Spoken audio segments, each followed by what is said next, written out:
Have you ever thought about how you access files not stored on your phone? Or maybe used an app without actually installing it? Right. Chances are you're tapping into virtualization or cloud computing. Exactly.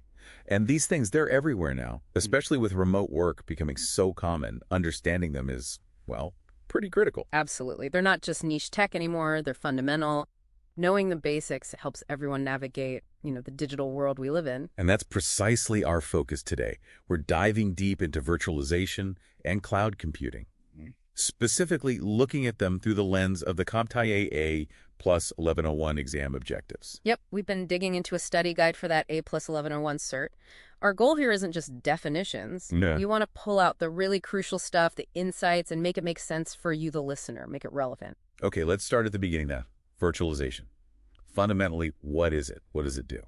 Well, at its core, virtualization is really about creating virtual software-based versions of physical things, like running multiple operating systems, say Windows and Linux, on just one physical computer, or making storage or networks virtual. Ah, okay. So instead of needing like a separate physical server for every single job, Right. you could just run multiple virtual ones on the same box. That sounds way more efficient. Oh, efficiency is huge, yeah. You get much better use out of the hardware you've already paid for. Makes sense. But it's more than just that. Think cost savings, fewer machines mean less power, less cooling, smaller server rooms even. Okay. And it makes setting up new systems much faster. You gain flexibility, you can move things around easily, and security gets a boost too because these virtual environments are isolated. How so?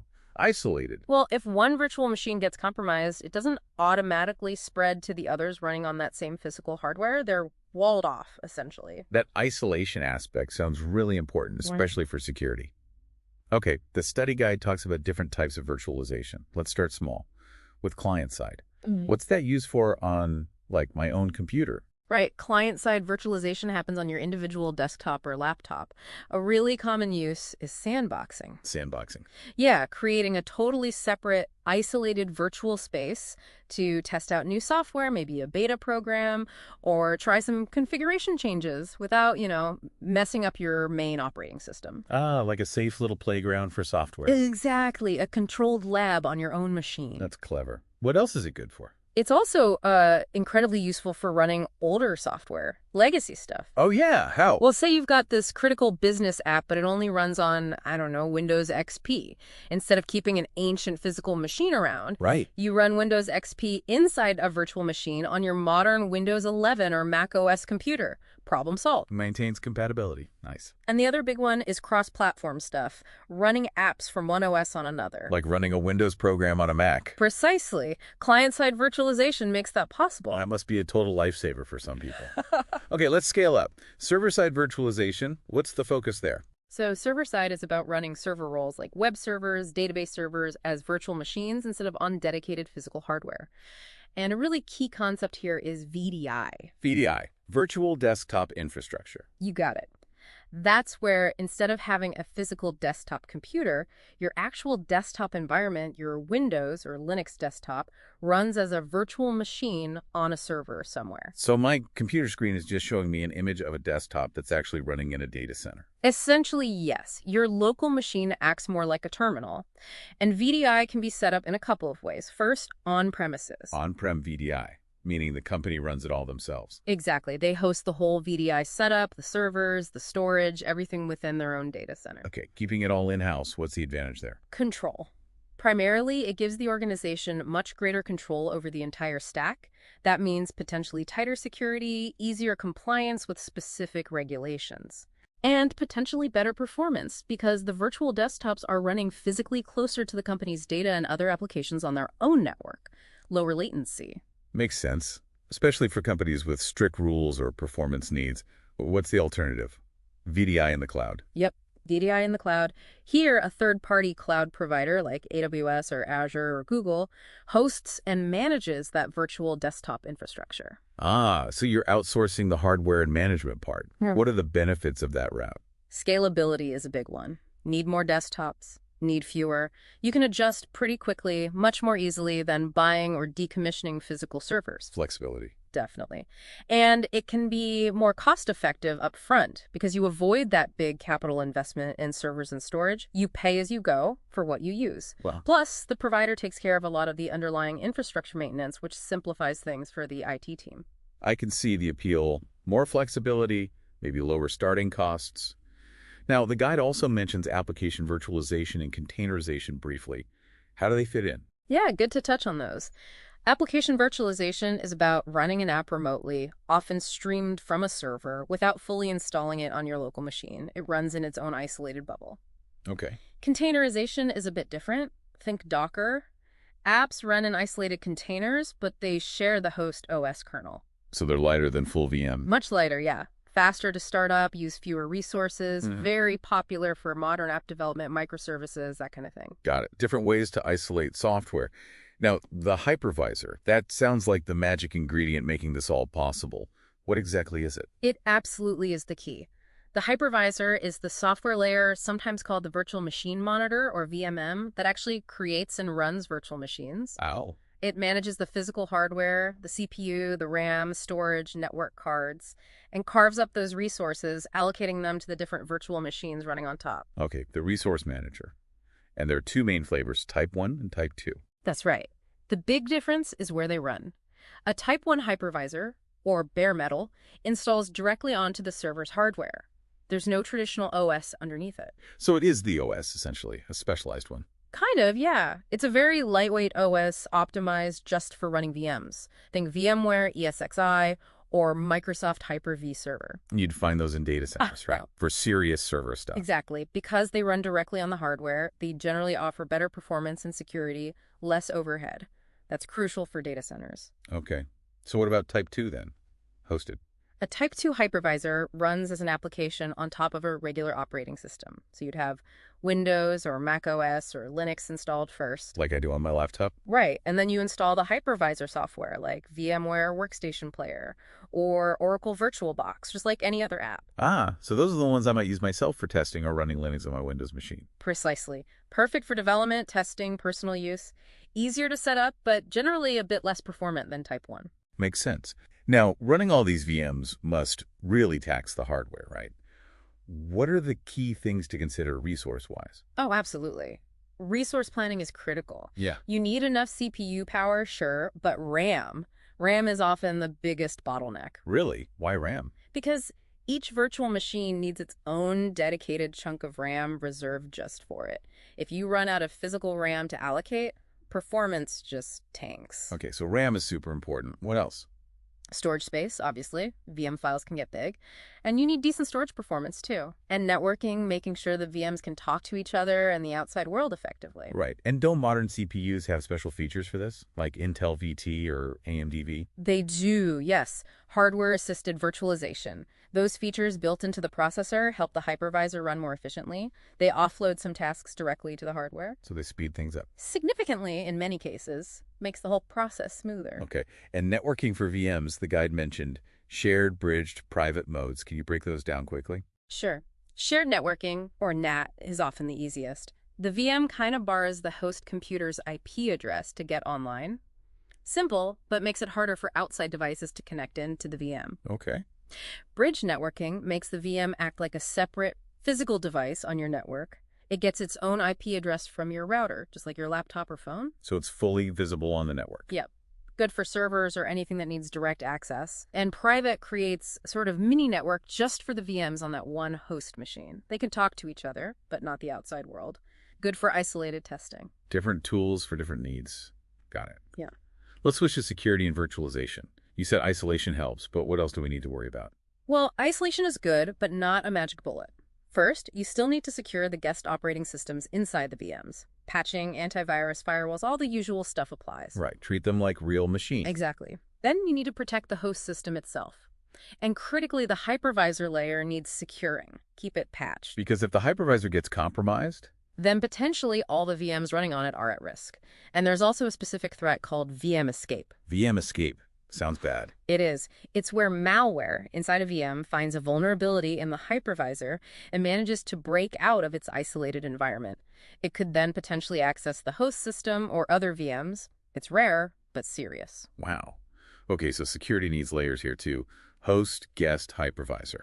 Definitely. Now, shifting gears a bit, cloud computing. What's the fundamental idea there? How's it different from just running servers in your own office? Well, my take is it's about getting IT resources, servers, storage, apps over the internet, right? On demand. Yeah. And you pay for what you use. That's a perfect summary. Instead of buying and managing all your own physical gear, you're consuming IT as a service from a provider over the network.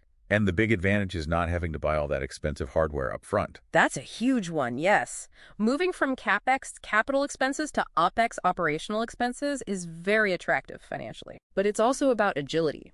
Scaling up or down quickly is much easier. Flexibility accessing resources from anywhere. And often reliability, because the big cloud providers have massive redundant infrastructures. Agility, cost, access. Got it. Yeah. The guide breaks down cloud into different deployment models. Public cloud, that's the one most people think of, like AWS, Azure, Google Cloud. That's right. Public cloud services are available to, well, the public over the internet. Resources run on shared infrastructure owned and operated by the provider. Pay as you go. Shared infrastructure. That's how they keep costs down, I suppose. Any downsides to sharing? The main potential concern is security, or maybe compliance. Some organizations worry about putting sensitive data in an environment shared with other unknown tenants, even though providers invest heavily in security. Understandable. So the opposite would be private cloud. Exactly. Private cloud means the infrastructure is dedicated to just one single organization. It's not shared. And they can run that themselves, on-prem, or someone else manages it for them. Both are possible. You can build and manage your own private cloud in your data center, or you can pay a provider to host a dedicated private cloud environment for you. More isolation, more control. What's the catch? Cost. Generally, yes. Private clouds tend to be more expensive to set up and maintain than using public cloud resources. You lose some of that economy of scale. So public is cheap and scalable, private is controlled and secure, but maybe more expensive. What about hybrid cloud? Sounds like mixing them. That's precisely it. Hybrid cloud combines public and private clouds. Organizations can run some workloads, maybe less sensitive ones, in the public cloud for cost and scalability, and keep their more critical applications or sensitive data in their private cloud for control and security. Data and apps can often move between the two. It offers a balance. Best of both worlds, potentially. Yeah. Seems flexible. Then there's community cloud. That sounds niche. It is a bit more specialized. A community cloud is infrastructure shared by several organizations that have common needs or concerns. Think maybe a group of government agencies or universities or hospitals in a consortium. Why would they do that? They might share specific security requirements, compliance needs, or industry regulations. By pooling resources into a community cloud, they can share costs while getting an environment tailored to their specific shared needs. It's interesting. A targeted shared model. Okay. Beyond deployment, there are service models. IaaS, PaaS, PaaS. Let's unpack those. IaaS first, infrastructure as a service. Right. IaaS gives you the basic building blocks of IT infrastructure over the internet. Think virtual servers, raw storage, networking components. So you get the virtual hardware. Pretty much you manage the operating system, your applications, the data, some networking aspects. The provider handles the underlying physical machines, the data center itself. Examples are AWS EC2, Azure Virtual Machines, Google Compute Engine. Okay, lots of control, but no physical hardware hassle. How does PaaS platform as a service differ? PaaS builds on IaaS. It provides not just the infrastructure, but also the operating systems, programming language execution environments, databases, web servers, basically, a whole platform for developing, deploying, and managing applications. So developers don't need to worry about the OS or patching servers. Exactly. The provider manages all that. The developer just focuses on writing and running their code. Think AWS, Elastic Beanstalk, Azure App Service, Google App Engine. It streamlines development. Like a ready-made workshop for developers. Yeah. Okay, and finally, SaaS, software as a service. This feels like the most common one for end users. Definitely. SaaS is software delivered over the internet, usually on a subscription. You access it through a web browser or maybe a thin client app. Like Gmail or Office 365. Perfect examples. Salesforce is another big one. With SaaS, the provider manages everything, the infrastructure, the OS, the application software itself. You, the user, just use it, maybe tweak some settings. Simple for the user. Okay, that clarifies the service models. What about the general characteristics of cloud? What makes something cloudy? Well, a big one is shared resources or resource pooling. The provider pools their physical resources and serves multiple customers, multiple tenants using that pool. Resources are dynamically assigned. Multi-tenancy. Right. Then there's metered utilization. You Right. pay for what you consume, like electricity. Usage is tracked automatically. The pay-as-you-go aspect again. Crucial. Absolutely. Also, rapid elasticity and scalability. You can scale resources up or down quickly, sometimes automatically, based on demand. It feels almost limitless. Handles spikes in traffic easily. Yep. And high availability and reliability are usually built in. Cloud services are designed to be resilient with redundancy and failover to keep things running. Okay. And finally, something very common now is file synchronization. Storing files in the cloud and having them automatically sync across all your devices. Think Dropbox, OneDrive, Google Drive. Super convenient. Okay, we've got the theory down. How does all this virtualization and cloud stuff actually show up in day-to-day IT support work? Oh, it's constant. IT support might use client-side virtualization, like we discussed, to test a Windows update in a safe VM before deploying it company-wide. Right, sandboxing. Or they might troubleshoot issues with legacy software running in a VM. Managing user access to a VDI environment is common for remote workers. And troubleshooting cloud apps, maybe diagnosing why someone can't connect to Office 365, checking authentication, checking the service status online, even helping users figure out why their files aren't syncing correctly in cloud storage. It's all part of the job now. Very hands-on. What kind of troubleshooting process do they use? Is it different for virtual or cloud stuff? The core methodology is usually the same structured approach. Identify the problem, establish a theory of probable cause, test the theory, establish a plan, and implement the solution, verify it worked, and document. The classic steps. Exactly. But what you test changes. For VMs, you might check CPU or RAM usage inside the VM, look at its network settings in the hypervisor, check hypervisor logs, maybe even roll back to a previous snapshot if something went wrong after an update. For cloud issues, you might check the user's internet connection first, then look at authentication or permissions issues, check the cloud provider's service health dashboard, maybe clear browser cache for web apps. It depends on the problem. A systematic approach tailored to the environment. Now, implementing this stuff isn't always smooth sailing, right? What are common challenges or headaches organizations face? Definitely not always easy. With cloud, big concerns are often around data security and privacy, making sure data is protected. Compliance with regulations like GDPR or HIPAA can be tricky. Yeah, compliance is huge. Vendor lock-in is another worry. Getting too dependent on one cloud provider makes it hard to switch later. Integrating cloud services with older, existing legacy systems can be complex, and costs can spiral if you don't manage usage carefully. Cost overruns. Yeah, I've heard about that. What about challenges specific to virtualization? With virtualization, getting the resource allocation right initially can be tough. Then there's VM sprawl. Yeah, people create VMs for temporary projects and then forget about them, but they're still sitting there consuming resources. Managing compatibility, especially with older hardware drivers inside VMs, can be an issue. And as we discussed, securing the whole virtualized stack is an ongoing challenge. Lots of potential pitfalls. How do organizations typically try to avoid these problems or fix them? Well, good planning is key. Doing your homework before jumping into virtualization or a cloud migration. Thorough employee training helps users understand how to use the systems properly and securely. Makes sense. Robust security measures, obviously firewalls, patching, access controls, and carefully choosing the right cloud models, public versus private versus hybrid, IaaS versus PaaS versus SaaS, based on actual business needs and budget, really helps avoid mismatched expectations or capabilities. So careful planning, training, security, and choosing the right tools for the job. Pretty much sums it up. Proactive effort pays off. Well, this has been really thorough. A great deep dive into virtualization and cloud, especially framing it with those A-plus objectives. It's crystal clear these aren't just buzzwords. Not at all. They're fundamental. Anyone working in IT or even just using tech heavily really needs to have a grasp of these concepts. Yeah, it's foundational knowledge now. Absolutely. It's not just for exam success. It's for understanding the landscape you're working in every day. And I'd really encourage you listening to just think for a minute about the technology you use, your phone, your work setup, the websites you visit. Where do virtualization and cloud fit in? You might be surprised how much relies on this stuff. It really does underpin so much of our digital experience now, often invisibly. So here's something to chew on, building on what we've discussed. As everything gets more connected, relying more on these virtual and cloud systems, How do you think the security threats will change in the next few years? Interesting question. What new kinds of attacks might emerge, targeting maybe the hypervisor or the cloud control plane? And what proactive steps, what new strategies will we all, individuals and companies, need to think about to stay safe in that evolving landscape? That's a really critical point to consider.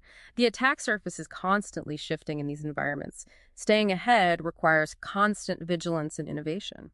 Definitely something to keep exploring. We hope this deep dive has been useful, and we encourage you to keep learning about these dynamic and absolutely essential fields. There's always more to learn. Keep digging.